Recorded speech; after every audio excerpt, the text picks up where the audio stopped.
Assalamu alaikum and welcome to the Mamluks podcast. My name is Sim. Along with me is my co-host, Mort.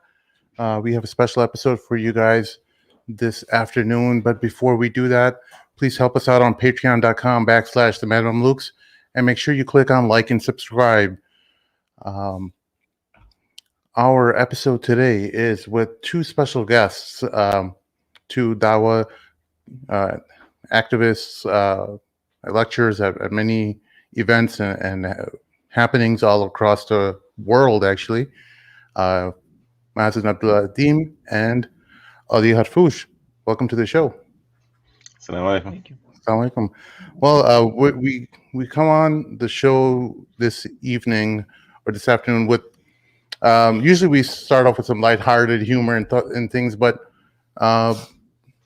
it's an ominous occasion. It's something that is a disappointing thing that we need to discuss among our community members and among the Muslim world in general, because we're seeing a degradation of the fabric of the Muslim mind, and we're seeing it on an institution level. So the issue of the Caliphate being gone for about 100 years now is a very sad event, something that hasn't happened before in Muslim history. So can you guys, let's start off with Mazin. Can you tell us about how we as Muslims understand this event and talk a little bit about why it's so important to Muslims for them to understand the gravity of this event and why it's so paramount on their list of things that they should be concerned about? جزاك الله خير. أعوذ بالله من الشيطان الرجيم. بسم الله الرحمن الرحيم والصلاة والسلام على سيدنا محمد وعلى آله وصحبه أجمعين. So the topic of the Khilafah is something that had always been historically among the Muslims one of the most important and fundamental parts of the deen. Without the Khilafah, there's no protection, there's no management, there's no point even mentioning management of what. There's no management. There's no protection of wealth, there's no protection of blood, there's no protection of the minds, there's no establishing great scholars like we had. It's just not going to happen. It's impossible in our current situation. So the scholars throughout history had always identified this as a fact. Imam al-Qurtubi, Imam al-Ghazali, al-Juwayni, they commented very strongly about it. They said that without a Khilafah, without the Khalifa, the judges become citizens. Affairs in economic affairs and judicial affairs and foreign affairs become completely abandoned. There's no managing of these things on that scale when you don't have the Khalifa in place to manage all these structural necessities. And so when the Khilafah fell in 1924, it really goes to show how far gone and secular as we had become as an ummah, where we didn't see that this was such an absolute disaster.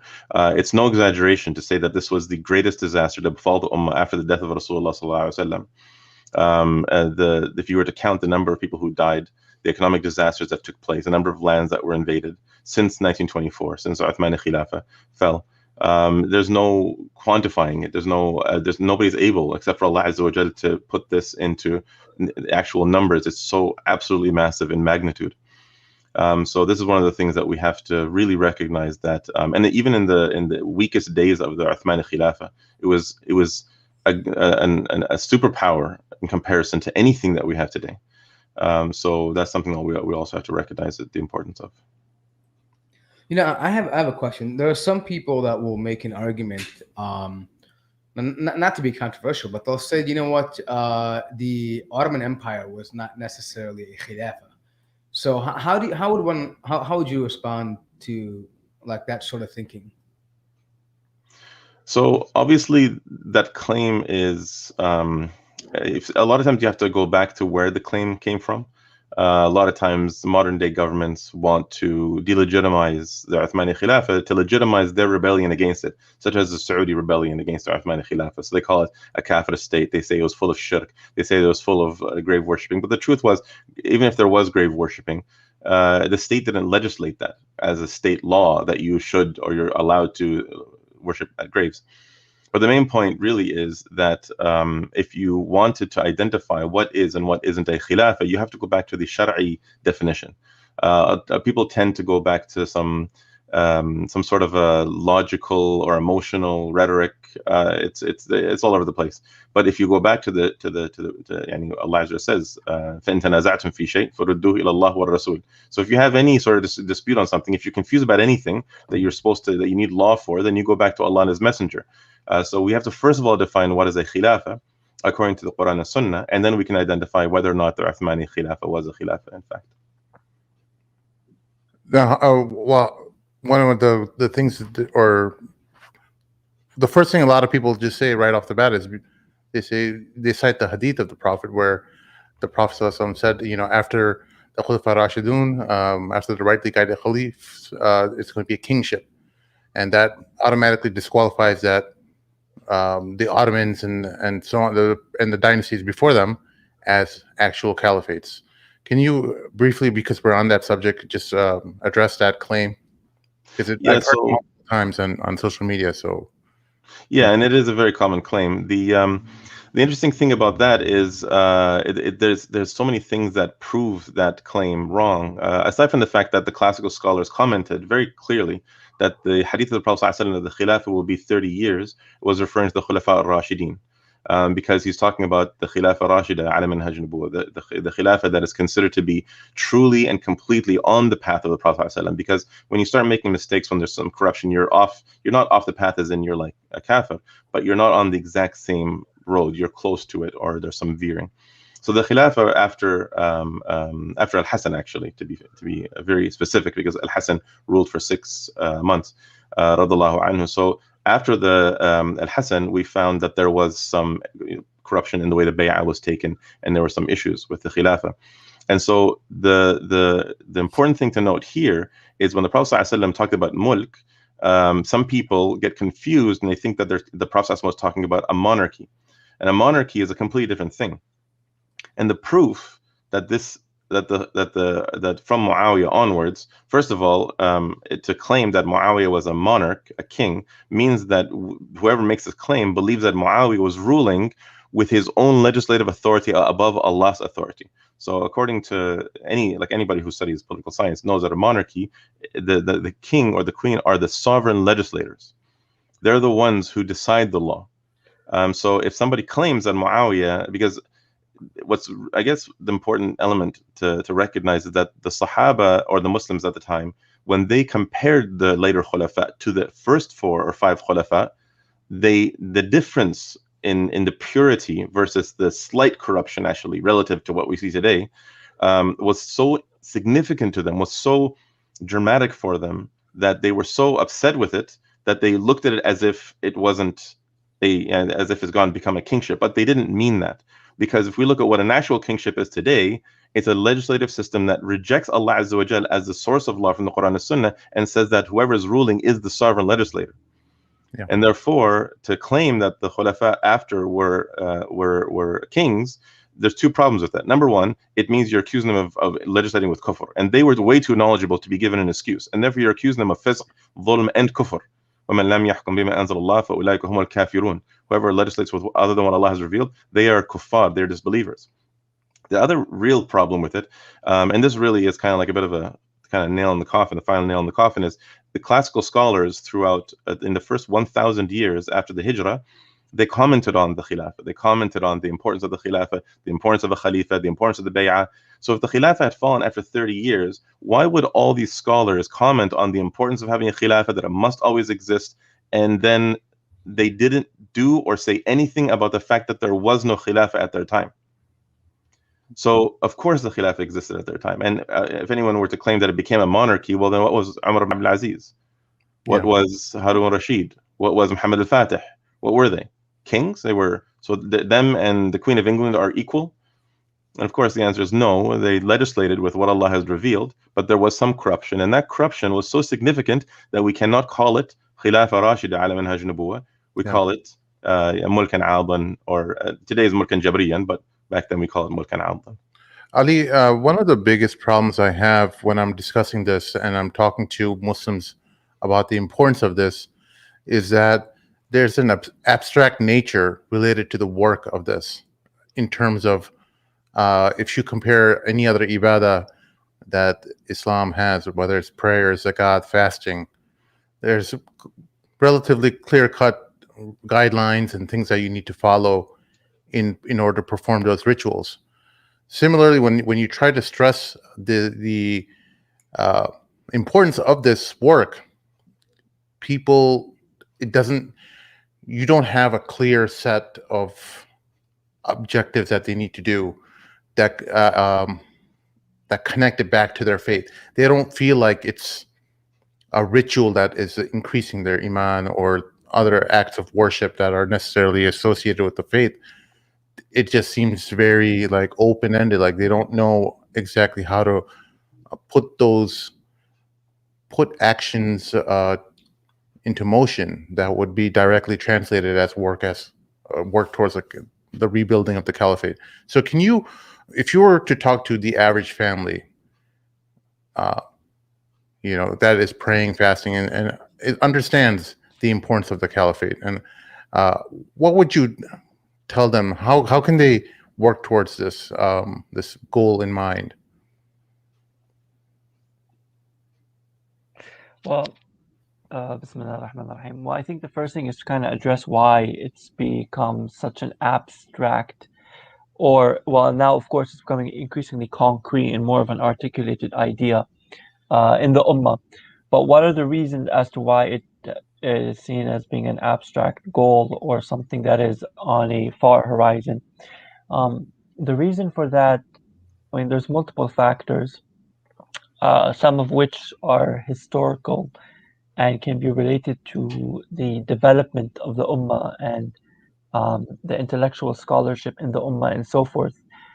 For example, that as the Caliphate became increasingly detached from the scholars, from the ulama in Islamic history, the idea of the Caliphate and engagement with politics became more and more abstract, despite the fact that, of course, the scholars always maintained the obligation of the Khilafah and so forth. Now, fast forward to the modern world. We know that one of the orthodoxies or the tenets of secularism and secularization is the separation of political consciousness and political awareness from religion, from Islam, and so forth. And so, especially as Muslims in the West, we have this idea, this kind of like cognitive map that's very skewed, which, whether it's conscious or subconscious, it separates politics and what politics means in Islam from the creed, from the aqidah, and from whatever emanates from the Islamic aqidah. So a big part of this has been the very slow and subtle secularization of the Muslim mind. And we address this in multiple talks and in multiple places. So I would say that's the first thing, right? That they imposed on the Muslim mind a kind of mental map. And in that mental map, the Khilafah is either excluded or it is given as though it is some kind of distant dream, some kind of utopia, or some kind of impossibility. Now, I want to stress this because when we talk about possible and impossible, we're not just talking about matters of creed, but we're also talking about matters of geopolitics. Now, under the guise, the veil of realism, al-waqa'iyya, we have certain political trajectories that the prevailing political order, the international liberal order, will deem to be impossible, right? And then certain possibilities, certain trajectories that are deemed to be favorable. So in the current geopolitical scheme, right, and in the current geopolitical language, the very idea of a caliphate is posed as being something that is an impossibility, right? But in reality, it is not that it is impossible, it is only that it is impossible within the scope of a liberal logic. And that's why, for example, many Muslims who believe and articulate in the Khilafah will try to articulate the Khilafah in liberal terms, which in Islamic politics in liberal terms, which in fact reinstantiates and reinforces this idea of an impossible caliphate. Now, one of the ways of kind of undoing this mess is reclaiming Islam, reclaiming the word Islam. Who defines Islam, right? And what elements are marshaled together? What elements constitute the word Islam, right? So I think this is where we need to begin, reclaiming our language and reclaiming our right to define Islam according to Islam's own terms. And that, of course, includes revitalizing the political aspect of the deen. So reviving Islam as an ideology, as not just something that is benefiting the spiritual sense of your individual sense, but a societal solution, the antidote to all the ailments that modernity is, it's manifesting itself through modernity. So I think one of the main problems that maybe Mazin, you could help me out with this. When I'm talking to the average family, what do I say to them to tell them, like, hey, these are steps I need to take to that we all need to take to work towards building the idea of the caliphate in our families and societies. How do we make this idea resonate and reverberate through Western Muslims so that it's a goal behind all of our objectives? That we are working towards it, because we know everyone's family unit is seeing the degradation of Islam. No matter how much you're explaining Islam to your children, it's being almost reversed when they're going back into school. Everything you're teaching them, institutions are breaking down, cultural institutions, education systems. All these institutions are evidence of how important institutions are in our societies. And I think we need to make that connection and let Muslim families understand that it is only through organized governmental institutions, maybe not only, but how important those institutions are in the development of a healthy, productive Muslim family and society.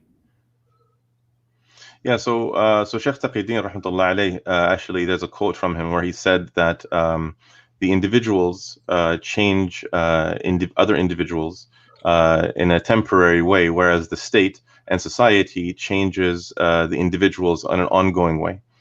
And so when you go and you try to change individuals in your household and individuals in your community, when you're present, you're influencing them. When you're not present, society is naturally going to influence them. And this is one thing that we have become aware of, which is that the society is a constant machine. No matter, it's not about good and evil. That's what a society is. A society is a constant machine of raising people according to whatever the ideology is, whatever the system is of that society.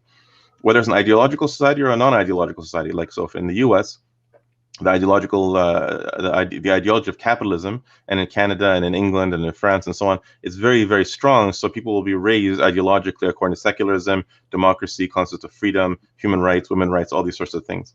Whereas if you go to places that are non-ideological, like India and Saudi, what you end up getting is a mishmash of tribalism and whoever has the upper hand kind of gets control of things. And so the people are raised according to that. And so you take somebody out from India and you bring him over to Canada and you leave him here for a few years. Actually, within even just a few minutes, he'll start changing. He'll start, driving more according to the rules, or, start falling in line, because society influences everybody in an ongoing way. So when we're trying to counter that, we have to understand that there's two elements to it. On the one hand, there's the practical element, which is what are we going to do in order to be most effective? The other element is what is the method to reach this goal? So if we want the Khilafah as the goal, how do we get to that goal? And so what Muslims have to recognize is that this is not a logical discussion. This is not a discussion based on reason. We're not here to analyze how do we get there. The analysis first has to be, what did Allah Azza wa Jal tell us to do to get there?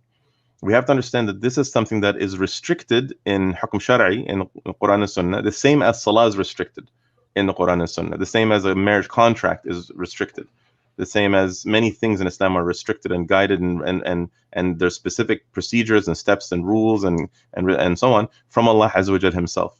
So the method to bring about political change is an act of worship of Allah Azza wa Jal. It's an act of obedience to him, the same as if you want to go about getting married, you have to have the mahar, 2 witnesses, the wali, offer acceptance, and so on.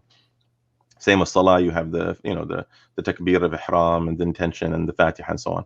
So the method to bring about political change, to establish a Khilafah state, was given to the Prophet ﷺ through wahi. But then the question becomes, well, now after we understand what the method is, that's a big topic, but once we understand what that method is from Allah subhanahu wa ta'ala and his messenger sallallahu alaihi wasallam, then we can look at reason and logic of what's the best way of doing it. What is the optimal way of reaching people? What's the best way of explaining it? Should we use complex technical terms or really simple terms? Should we be focusing on the universities or focusing on our children and getting them to become the future of this, which is actually a mistake. People tend to do that, but it's us. We have to do it, and our children will carry it on, inshallah, or run the Khilafah after we reestablish it. So these sorts of, so that's why there's a difference between the method, which is a Hukum Shara'i, the method to reestablish the Khilafah, and then there's the styles and means. The styles and means is up to us based on, the time and the place and leaflets or videos and so on. I will say though, in terms of the styles and the means, I think one of the most important elements that has to be there in order to influence everybody, the young and the old, is to recognize Islam as what in Arabic is called a mabda. In English, we use the word ideology. It's the best word that we can figure. But really, the word is mabda, which is to look at Islam as a comprehensive way of life that covers all elements, from the individual actions to community issues to political structure to military laws to the judiciary, the economic system. Government structure is specifically outlined by Allah Azza wa Jal. He designed a government structure for us.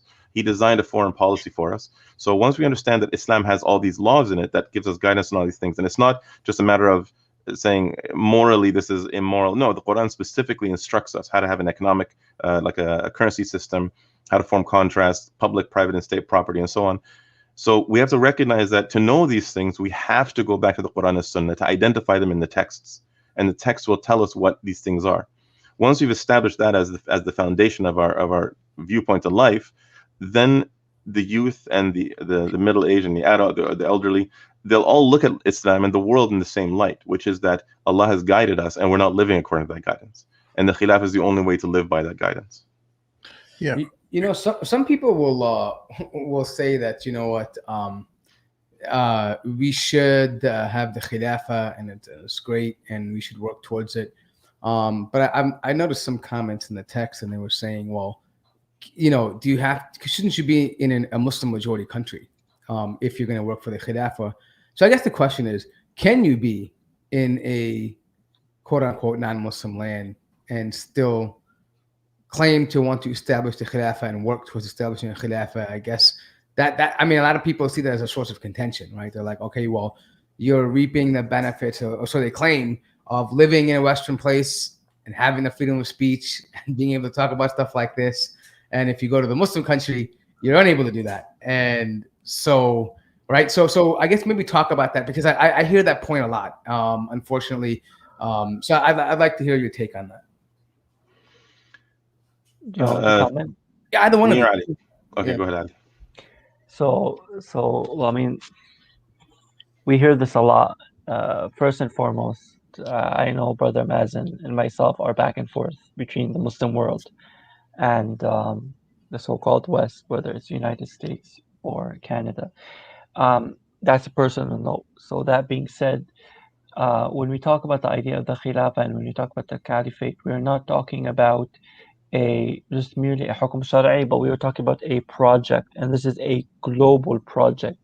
And so then one of the ideas is that you must realign Muslims living in the West with this global Islam and with this global vision, with this global project and whatever it entails and whatnot.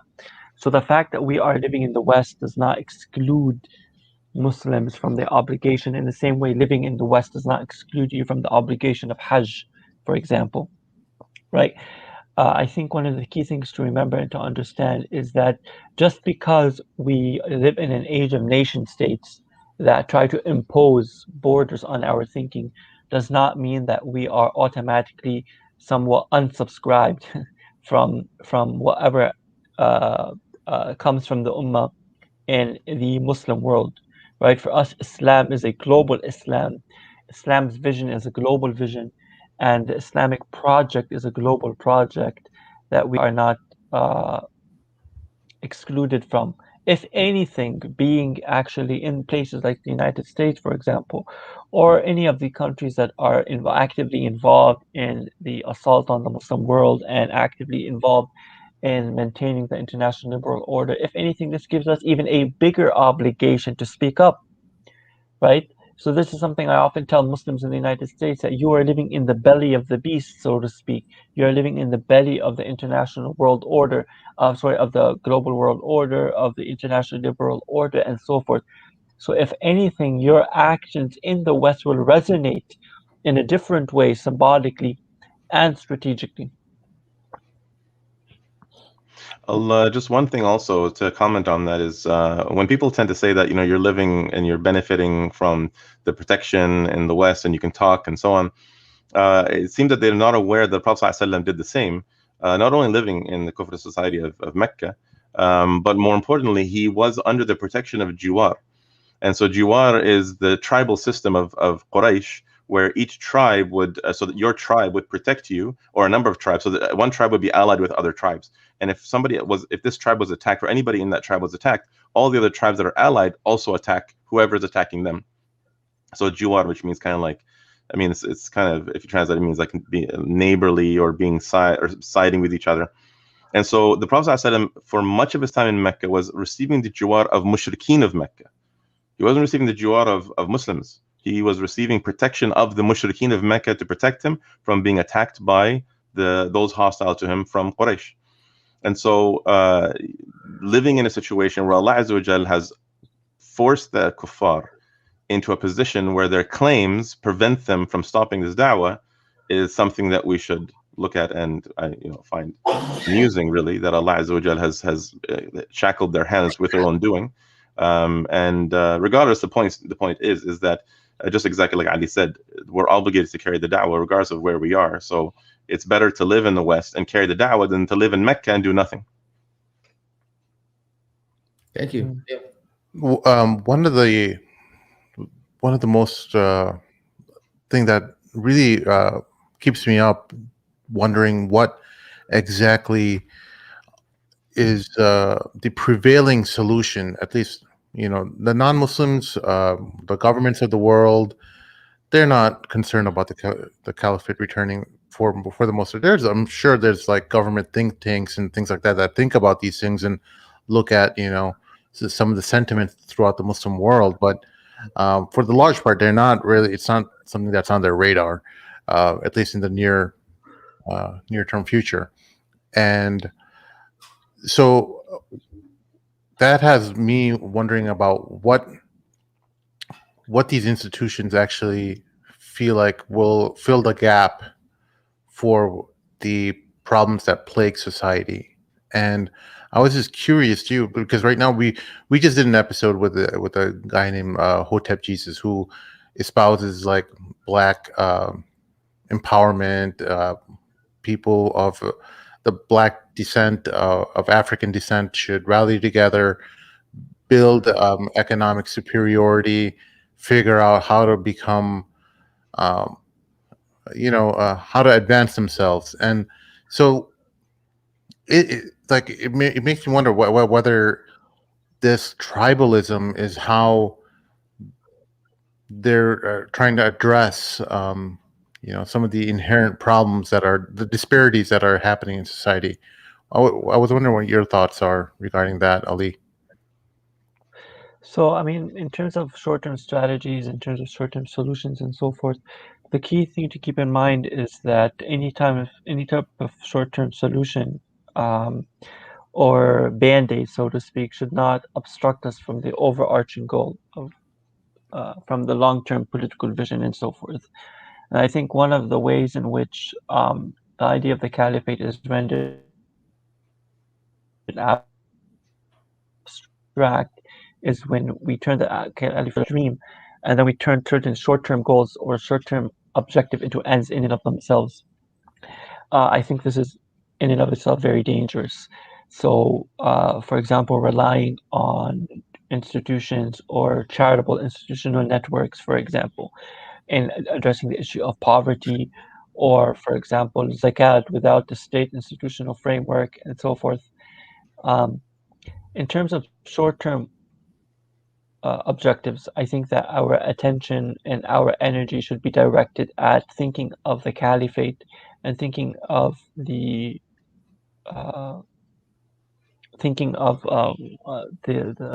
the applicability of the caliphate in concrete terms.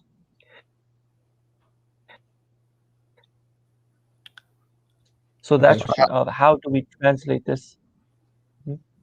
Your voice cut off. Can you repeat what you just said? I think there was a slight lag. So just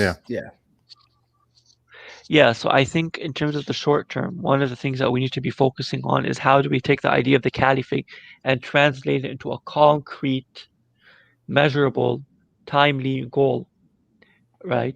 And what kind of resources, right? And what kind of strategic resources do we have to leverage to reach that goal? I think that's where our short-term energy should be focused. So I have a couple of questions to follow up. I'm trying to put myself in the mind of people that may push back, right? So hopefully this will lead to just people thinking about answers that you provide. So I'm not trying to be like offensive or anything, but I'm just trying to, because there are many people that don't quite understand the importance of the Khilafah, right? So they would think, well, what's the issue, or maybe. So I'm gonna try to just pose a couple things here. So as far as what you just mentioned, something that is measurable and timely. I mean, one could say, well, there's no guarantee for us. Allah will decide when al-Khilafah comes back, or when it's on that, on the manhaj of Rasulullah sallallahu alaihi wasallam, or and even if you want to agree that it is a fard upon us to do that, right? How can we put a time or and say, well, we're going to hit it by this goal? And like, even when we talk about things being demonstratable or hitting certain goals, well, those goals can, things like that can fluctuate. You see during the time of the Prophet ﷺ, where sometimes he hit new milestones and sometimes he was pushed back a little bit, right? You win some and you lose some. So again, so how? That's the first part of the question. And the second question is that. So if we look back, I'm thinking of a listener hearing here. If he said, you know what, the Ottoman Khilafah was maybe not perfect. It was there, but it was a Khilafah. It had power, and maybe not all the rules were completely the way they should have been, but for the most part, it was an Islamic government. Could one make the argument that there are various, Islamic governments today that to some degree have some type of Shari'i ruling within their governments, and so therefore they're inherited, maybe a system that from the Uthmani Khilafah that we see today, meaning because they were Umara in general, or had I guess a symbolic bay'ah to the Uthmani Khilafah. So can we say maybe they inherited that relationship or the idea of governance from that previous existing structure?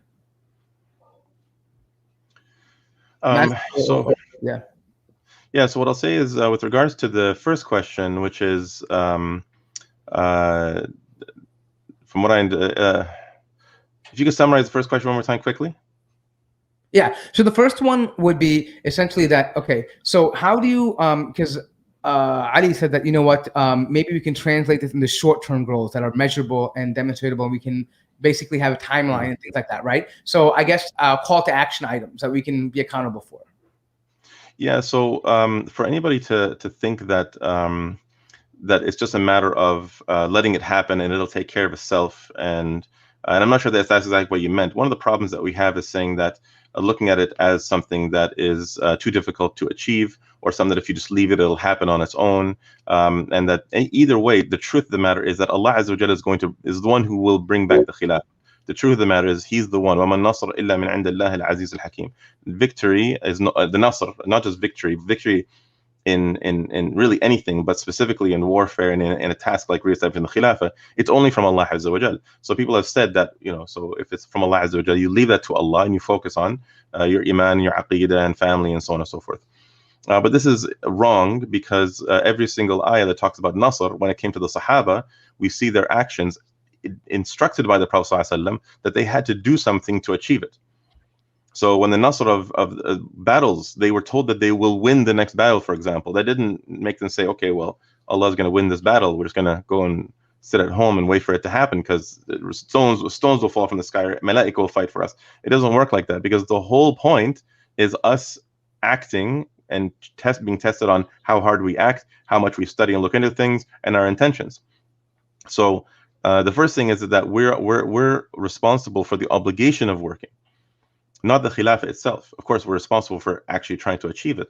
But if, for example, we were to spend our entire lives working to establish the Khilafah and we fail to do so, we get the reward, ajr, on the Day of Judgment of somebody who re-established it, right? Because it's a parallel with Hajj. The Prophet ﷺ mentioned that if a person goes and takes his path towards Hajj and dies on the way, he receives a complete Hajj.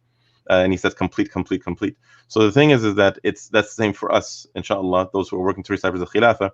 If we die, even if it takes hundreds of years, even if it takes thousands of years, of course that's not expected, but if it takes however long it takes and we don't succeed at it, we get the reward of achieving it, because the obligation is to work towards it, and we're not accountable for the result. The same as we're responsible for raising our family properly, but if they turn out bad, despite the fact that our best efforts, then we still get reward for that effort. Right. So let me just issue a follow-up to this. So I didn't want to interrupt you, because I think the answer was still important. But I think what I was talking about was not the fact that there should be effort put into it. I think one could agree that, if they can come to an agreement that the Khilafah existed and that it was something that that we must work to establish. I guess the question was, because I think what Ali was talking about was making it relatable to the common person or the Muslim household, the average Muslim household. And I think the strategy to do that was to make like actionable items, right? And say, okay, create a timeline. Say we should do X, Y, and Z. These are, demonstrable milestones that we hit in order to say that we're reaching the Khilafah. My question is it safe to take that approach? Because, in the end of the day, we can't put a timeline on something. I mean, it could take, like you said, 100 years or 10 years or 1,000 years, Allahu Alam, right? At the end of the day. So how do we, because I think what we're doing is we may be falling into a trap where we're saying, hey, look, you know what, in 10 years, we should have this. And if we don't have it, then what, did we fail? I don't think it would be wise to say we failed, right? We never fail. If it's a goal, right? It's an observation, right? So I guess that's my question more so, not so much as should we be doing it, but is it okay? I mean, should we take that approach to making it relatable is my question. Of course. I mean, because Okay, Allah just says in the Quran. Yeah, sure, go ahead. I'm just gonna grab my charger. I forgot to grab a charger for the show, and I'll be right back. Okay, 1 second. Okay. Sorry about that, man. Sorry.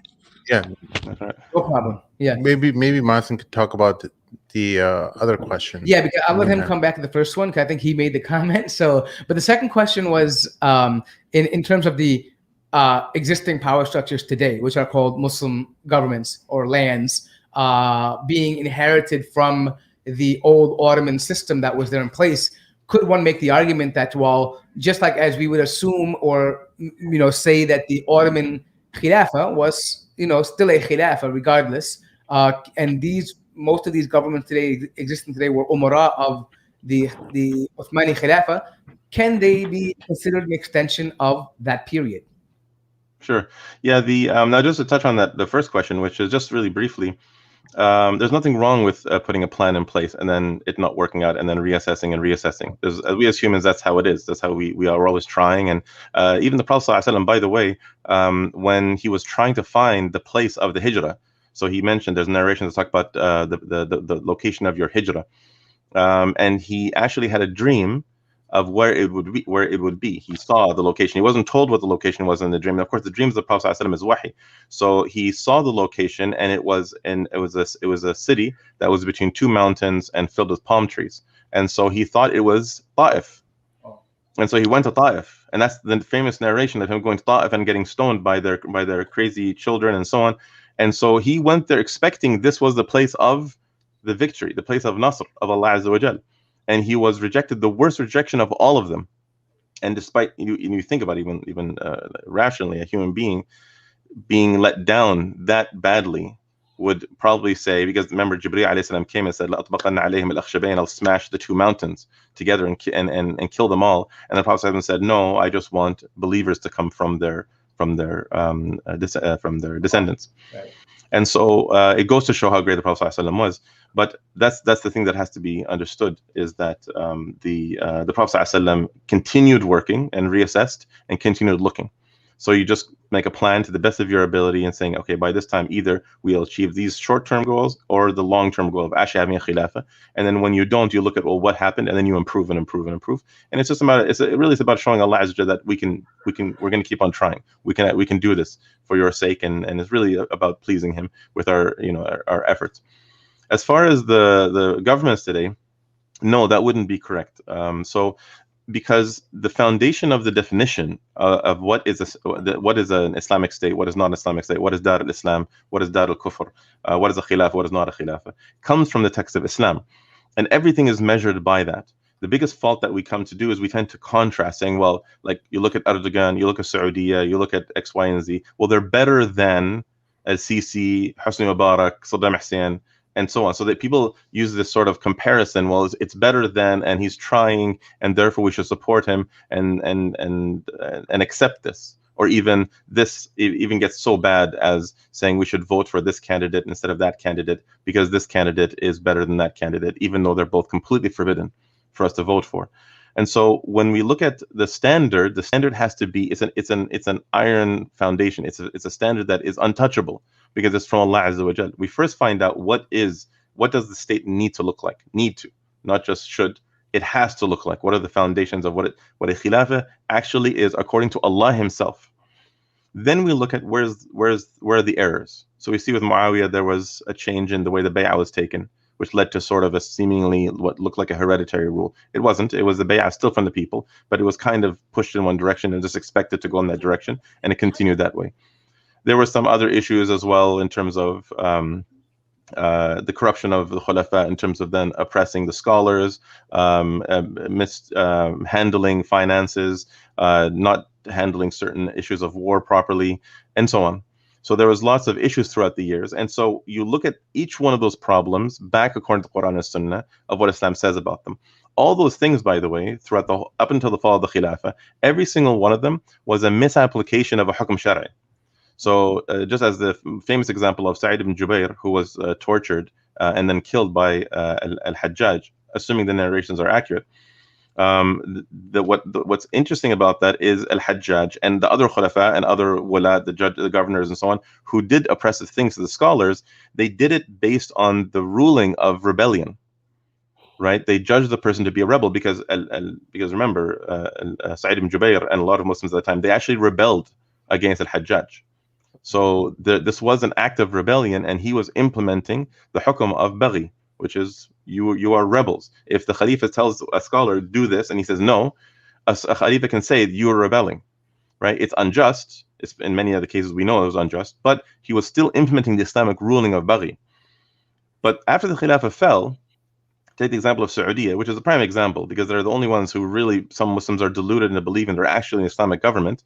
They are legislating laws that have no foundation in Islam, and they don't even claim that it has a foundation in Islam. The currency system, their foreign economics, their citizenship, and their national identity, the tribalism, the monarchy structure, the land laws, actually, the property laws throughout society are owned by, there's actual state-owned property that is something like, for example, one example is the oil wells. Right, the Prophet ﷺ said, "An-nasu shuraka fi thalath, al-ma' wal-kala' wan-nar." So everybody in society are, so therefore public property, that's the meaning of this, that's the term we use today.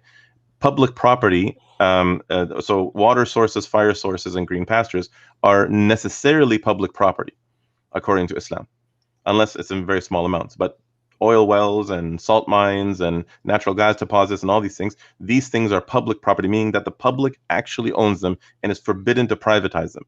And yet Saudi oil is all privatized. Where did they get this from? So either you're a secularist who says that Islam doesn't give rules for these things, and you're a jahil because you don't even know the basis of hukm shar'i, or you are referring to Quran and Sunnah, Western law. And that's what they do. They refer to either Western law and they legalize things, or it's the king. He's the sovereign legislator above Allah Azza wa Jalla. He ignores the Quran and Sunnah and just does whatever he wants.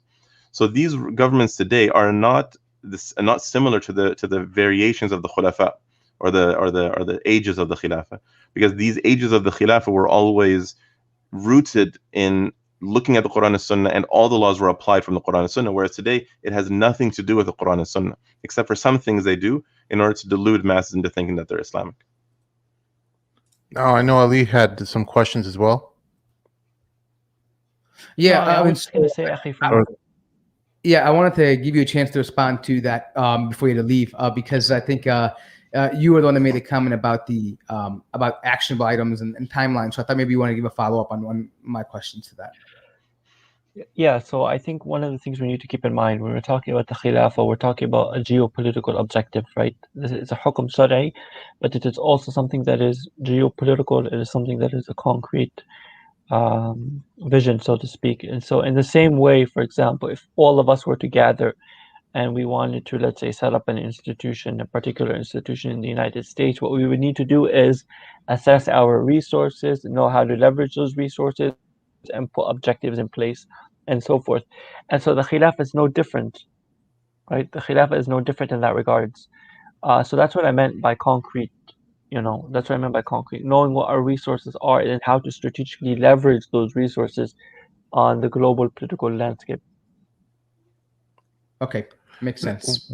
A lot of people say that, you know what, once we have the American influence in the Middle East leave, or the Western influences, that we will be able to choose our destiny.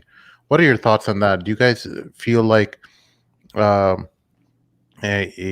khilaf is inevitable in that kind of scenario? If tomorrow Tesla takes over and we have no reason to have oil or have any other interest or economic interest in the Middle East, do you think Muslims would be able to choose their own destiny in that kind of a scenario? I don't think so, Akhi. I don't think that the United States. Well, I mean, this brings us into a whole discussion about geopolitics and why the United States is in the Middle East. The United States is in the Middle East, and it is in the Muslim world not primarily for oil, but because it is driven by the logic of power. And the logic of power takes different forms and different manifestations, one of which is economic domination through the extraction of oil resources and so forth. And I think what we're doing here is we're falling into a particular fallacy. One of the ways that the United States is able to maintain domination and control over the Muslim world is primarily because of the absence of any sort of political agency or any sort of counterweight to U.S. hegemony, and not the other way around. So explain that a little bit more, because I know you had a lecture recently on your own YouTube channel, Ali, where you were talking about power and all the ways that power manifests itself and how we need to understand that central concept.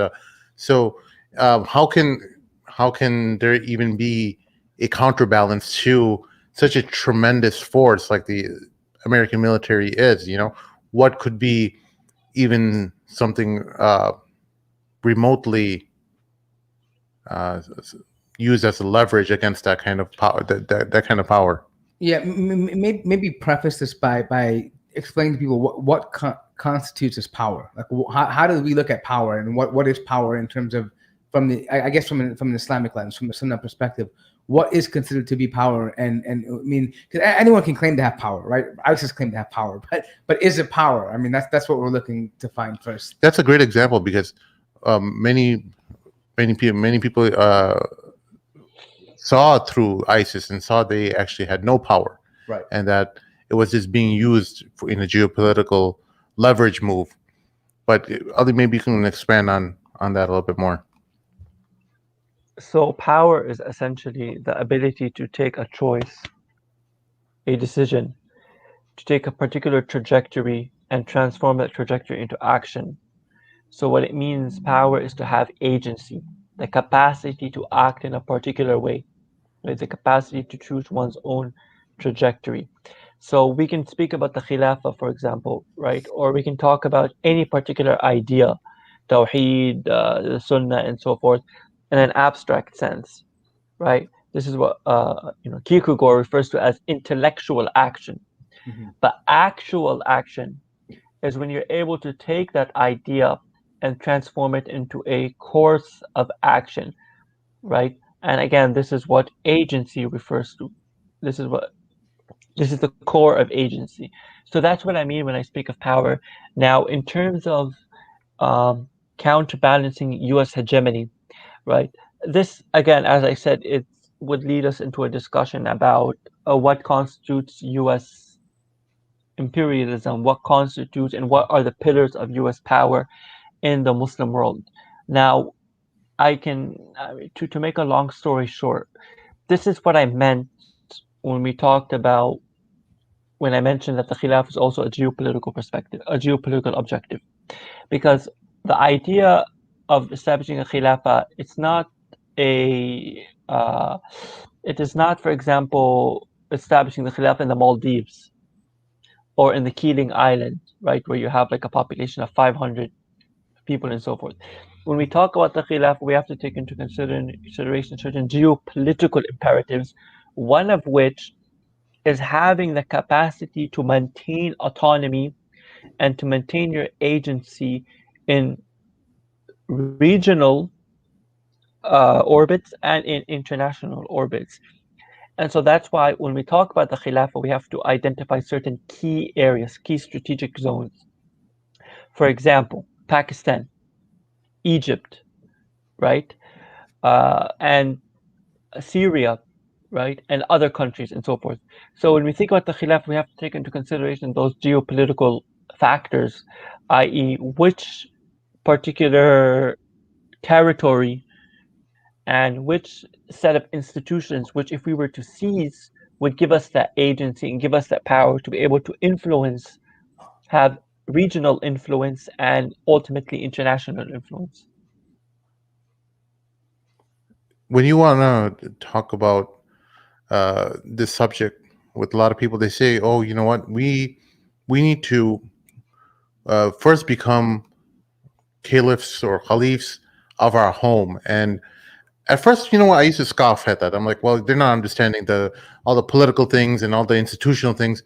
But on a society level, and as I thought about that, it started making a little bit sense because when we look at society, the basic element of society, the family unit, the individual, but when you expand it a little bit more, it's the family, right? And we're seeing a decline of the man, his role in a family, his ability to spread Islam and the deen in his family, establishing prayer, promoting Islamic values within his family. There are ideological battles that are happening, not just in the geopolitical world, but also within the family unit. And when we are seeing Muslim families struggling with this, whether you're a man or a woman who is trying to establish Islam in their family, you're seeing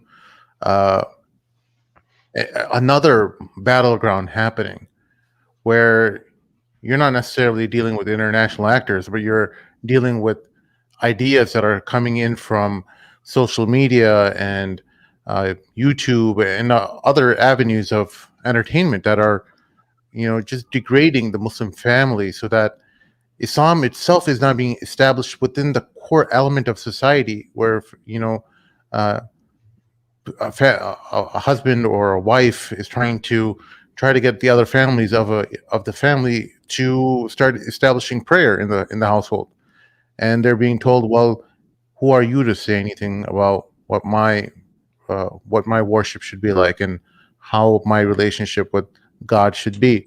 So, what are your thoughts on this different front that many Muslim families are experiencing, and how can we tie that back to our the institution of the Khilafah? One thing I will say is that the word Khilafah is a specific Shari'i term. So that's one thing, let's kind of get that out of the way, which is it's a specific legislative term that Allah has defined for us. And so when Allah defines a term for us, like for example, Salah, you can't use it in a different context however we want. We can't just say, we can, but when you're talking about Islamic law, you have to use it in the context of what that Allah has defined for us. So if you say salah, you can use the word salah, meaning like salah between one thing, a connection between one thing and another. Salah in the time of Quraysh before Islam was dua. So you can say, I'm going to go and do salah. You can't say that. You can't give a talk about or teach people about we need to do salah, and you're talking about dua. It's not allowed. You have to do salah, which is the takbirah, the ihram, the intention, the fatiha, and so on.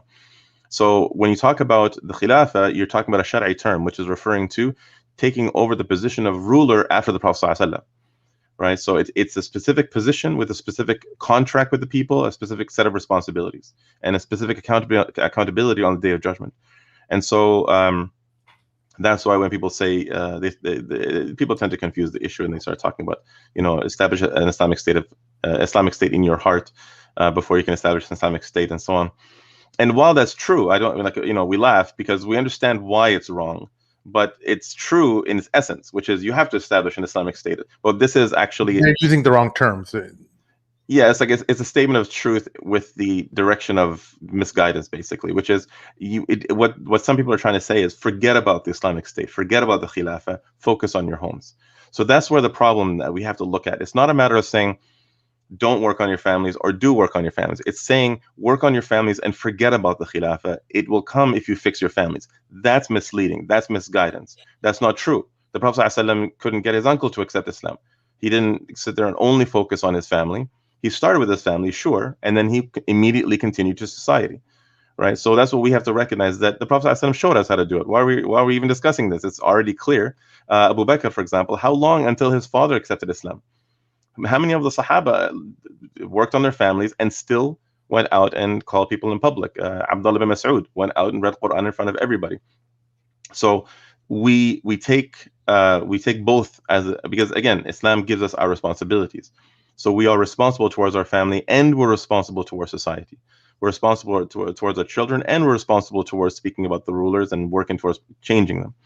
And that's why it's important for us to link all of it together, so that when we're raising our families, we raise our families ideologically, right? To look at Islam as a comprehensive way of looking at everything. And I think honestly one of the most important things that has to be done is teaching Muslims, including our families and even our at a certain age, maybe like early teens, to start looking at the world with a filter, right? So you imagine what the world would look like if there was a khilafah. So you see anything related to any sort of economic laws, you got to pay your electricity bill. How would that be under khilafah? If you look at, for example, getting a speeding ticket, how would that be under a khilafah? You look at the elections, how would that be under a khilafah? Every single thing, what you do is you create almost like a parallel vision of how everything should be. And that makes you a visionary, makes you a person that starts to practice how should this be done. So when the time comes for it to be done, you've already looked at it of how it should be done. You start thinking of solutions, right? It makes you an ideological thinker. And that's how we should raise our families, to look at the world as Islam says it should be this way. And we need to know what that looks like, so you have a vision of what the Khilafah will be.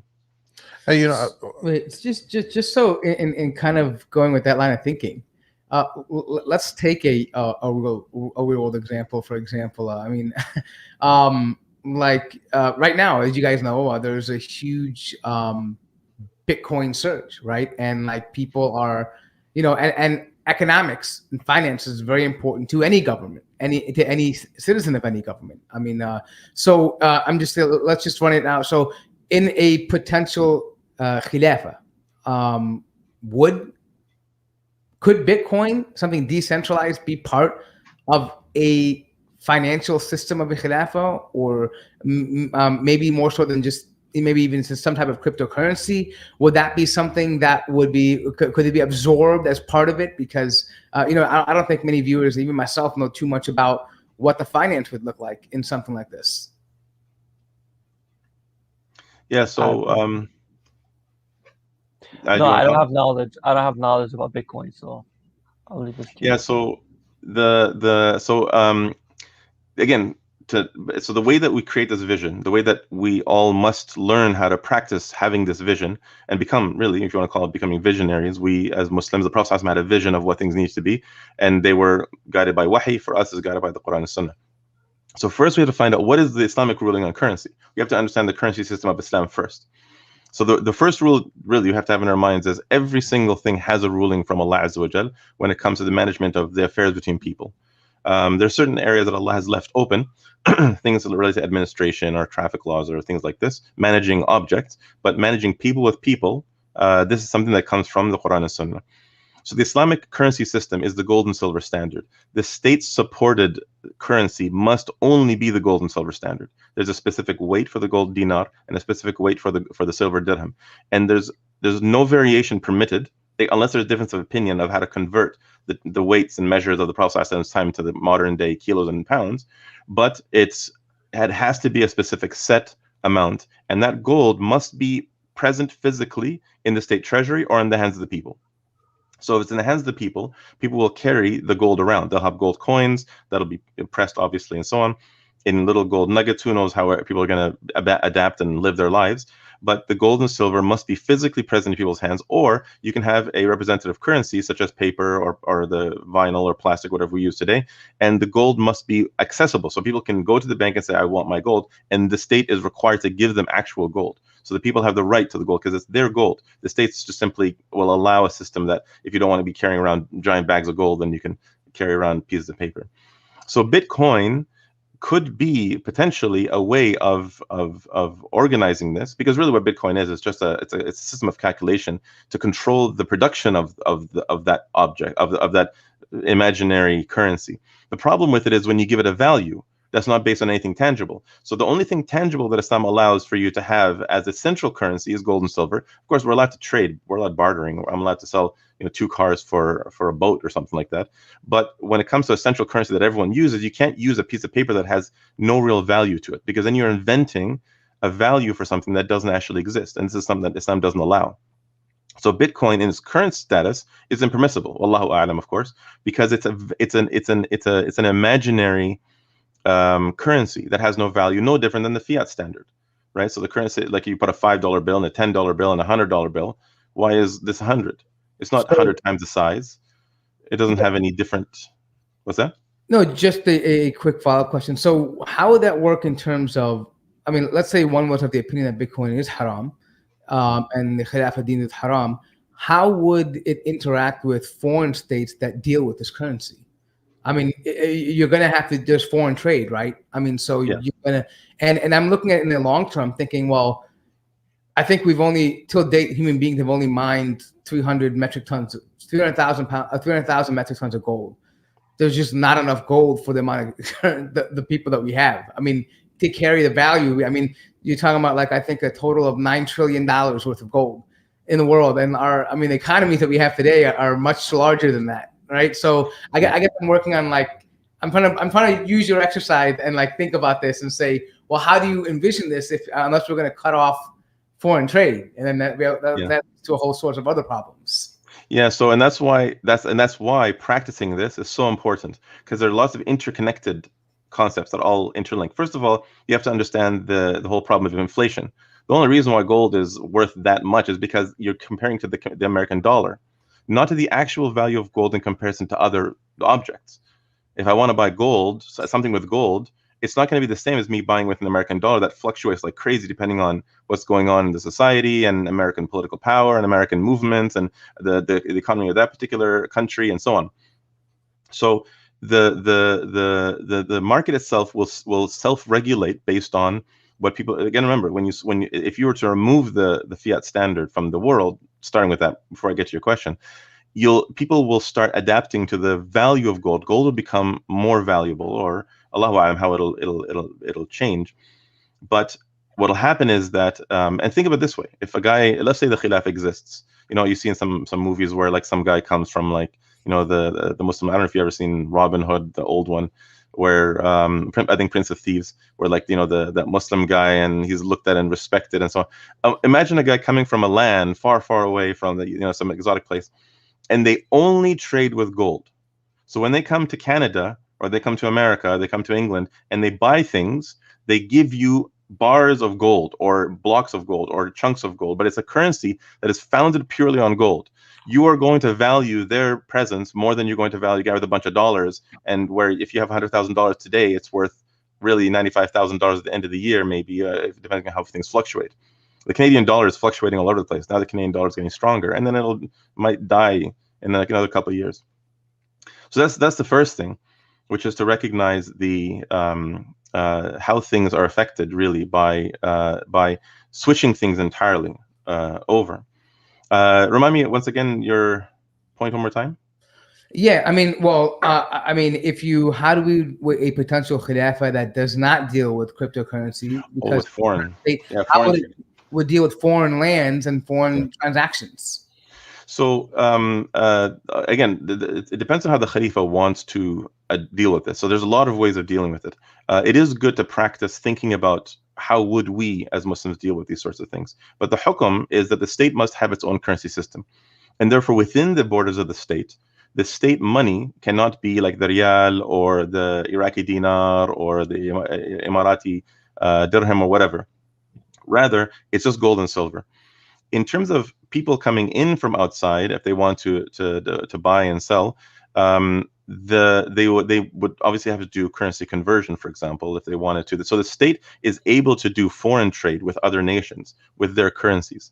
But what's really important actually here is, regardless of how the Khilafah might deal with that, what's important is how the Khilafah will be able to use political and economic pressure on the rest of the world to change their currencies. So the Khilafah might actually have a policy that it will not sell oil, for example, if the world needs oil at that time, unless you buy it with gold. So that brings gold into the Khilafah, for example, right? There's lots of things that the Khilafah can do in terms of business and trade, where it can start pressuring other societies and other economies to start using gold and silver, because it's the right thing to do. It's better for the citizens of those countries, right? So not only can we use political pressure, but also public opinion.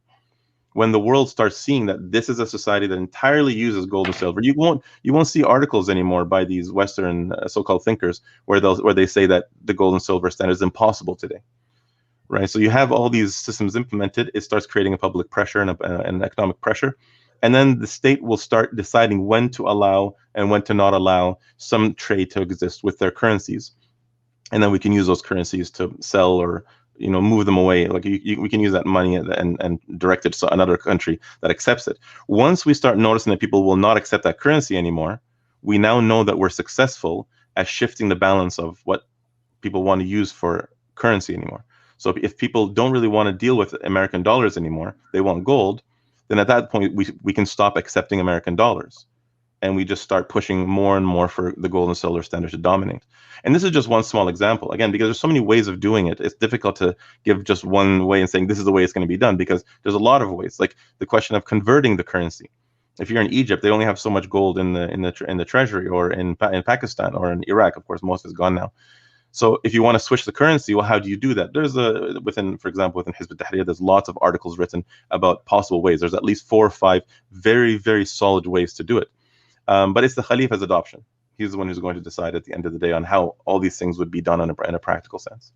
One of the things I want to talk to Ali about was, as someone who reads a lot about various ideas and the progression of ideologies over the years, or over the course of human history, just is Islam, with the absence of the Caliphate, of the Khilafah, is this a period of consolidation after centuries of expanse, where Islam just flourished really fast? Did we become a victim of our own success, in essence, where our ideas propagated throughout human society at such lightning speeds that we weren't able to hold on to the central concepts that actually binded us together? That's a good question, bro. It's a very good question. I think, as with any belief system, as with any life form, there are multiple factors that kind of led to the degradation of Islamic thought. One of which, as you alluded to, was that as the Muslim world was expanding, we had to engage with certain exogenous, external belief systems, such as Aristotelian metaphysics and uh, other philosophies, and without doubt, this did contribute to corrupting Islamic thought. And this is why many of the reformists began and set their targets on these philosophies and so forth. So I don't think that I wouldn't say that, we are the victims of our own success, in as much as I would say that this is the natural progression, and that this is the natural way in which any life system or belief system that is expanding must come to terms with. And I think we're still dealing with the effects of that today. Okay. Any closing thoughts, guys? From Mazin, would you want to say anything that we may have missed, or wish that we could have added on a little bit more? Well, I got a question. Can I Yeah. call like a future job in the Khilafah if we get one? Can I call it right now? Can I call it dibs on one? I think you would be the first one who would be expelled by the. Yeah, you'd be censored. It'd be officially instant. It'd be in the first announcement of the Khalifa, and at the bottom, he is to be censored in all matters. No, just kidding. I'm too rebellious. You know what I mean? I'm just kidding. Yeah. No. But Any closing thoughts? So, wait, before you do that, guys, whoever's listening, can you guys please just hit the like button, because it helps our algorithms. These guys to kind of come on the show, and we want to make sure as many people can see this as we can, because this is an important subject. As Sim mentioned early on, we tend to be more joking, but right now we were not so lighthearted because of the issue, because of the fact that it is the Khilafah and it is a sad moment in our history. So if you could just, there's 90 people watching, if you guys could hit the like button so that the algorithm will help us get this out to people, and they can also see this in turn and benefit, inshallah. But yes, please continue your closing thoughts, inshallah. Really, there's two thoughts that I think that one is kind of brief, one is a little longer. I'll try to keep it brief, but the first one is this idea that we are so corrupt that even if the Khilafah is reestablished, it'll be corrupt. And it's something that we have to be very careful of. We have to understand that it's not about corruption or no corruption. It's about Islam or no Islam. So if you look at America, for example, they're so divided. The left hates the right, and the North hates the South. If you want to go in that direction, rulers, they all hate each other. They all talk bad about each other within Parliament. In Canada, they're all fighting. In England, they're all screaming and shouting and insulting. The media are all smashing each other. And yet they all still have functioning societies.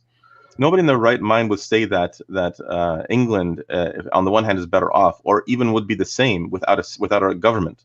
Imagine what would happen to England without a government. Let's say the government just stops. They just all go home, and there's no government for the UK, and the American government just dissolves and just goes away. What would happen? The funny thing is, it's not even a matter of imagining. What would happen to America and England is exactly what's happening to our lands. So they would have no centralized government. They would be riddled with foreign control, corrupting and controlling economies, and the corruption of their minds, and giving them beliefs of statism instead of nationalism, American states, and having them all fight each other in order to keep them busy. So the truth of the matter is the Khilafah is a state, like any state. The laws are taken from the Quran and Sunnah, and the people account the ruler. So when the Khilafah is reestablished, inshallah, especially when you have the leadership of sincere Muslims who understand this project very, very deeply and very well, the Muslims will account the ruler, and at least for the foreseeable future, inshallah, it'll be strong and good and pure. Not forgetting the hadith of the Prophet ﷺ, who ended his hadith about what's going to happen in history. He said there'll be a prophethood ruling over you, then there will be a khilafah, a rightly guided khilafah, and then there will be an age of sort of family dynasties, and then there will be tyrannical, oppressive rule, and then there will be a rightly guided khilafah on the path of prophethood. So he said that it will return in its pure form, the same as he described Abu Bakr, Umar, Uthman, and Ali's khilafah. So that's the first thing that's important to understand, is that Allah Azza wa Jalla has given us glad tidings already.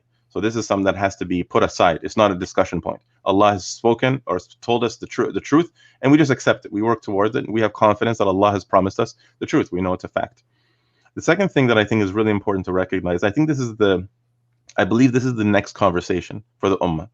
See, I remember 20 years ago when I first started carrying the da'wah and discussing with the Ummah and so on, I found that the conversation was, is the Khilafah even a part of Islam? The conversation with the most practicing, dedicated Muslims was, the Khilafah doesn't exist. One brother put the Quran down on the table and said, show me where the Khilafah is mentioned anywhere in the Quran, where it says we have to have a Khilafah. And this was a dedicated, good, practicing brother that I knew. Right. So back then, that was the conversation. Now, today, you have even those who are vehemently opposed to the call of the Khilafah giving khutbahs about the Khilafah and how important it is. So the Ummah has accepted. We've moved past that point, and the Ummah has accepted that the Khilafah is important. The next transition point, which leads into the third transit, which is really what has to happen, the Ummah is starting to realize we have to work towards it. It's not a matter of just saying the Khilafah is an obligation. That's not enough. We have to do something about it. Okay, so that's the next thing that we all have to understand. And the third point is there's a method from Allah Himself on how to bring about that change, what to do. It's not just saying work towards the Khilafah, let's all just do something. If you're doing that, you're wrong. It's just you're automatically wrong. Even if you're right, you're still wrong. You have to go back to the Quran and Sunnah and see the Prophet ﷺ started as a man who had no political authority, no independence, no agency. And he was calling society and they just rejected him. And he couldn't change anything. He couldn't change public opinion. The vast majority of people rejected him. 99.75% of society rejected him. He could only convince 0.25% of Meccan society. Okay, 40,000 people in Mecca, only about 100 people accepted his call, right before the Hijrah. And so that's 0.25% of the whole entire society. So he worked according to Wahi to bring about political change in Medina. And it wasn't just only from Medina, he was looking for it until he found Medina. And he did a number of things to get there. What we have to do as an ummah is look into what that method was. It's not haphazard, it's not about akhlaq only, it's not about calling your family only. We have to understand that it was from Allah Azza wa Jal, and there's a specific hukm shari'i, just like salah. It's like looking at just Fatiha and saying, Al-Fatiha is how you do salah. Yeah. We need to stop doing that.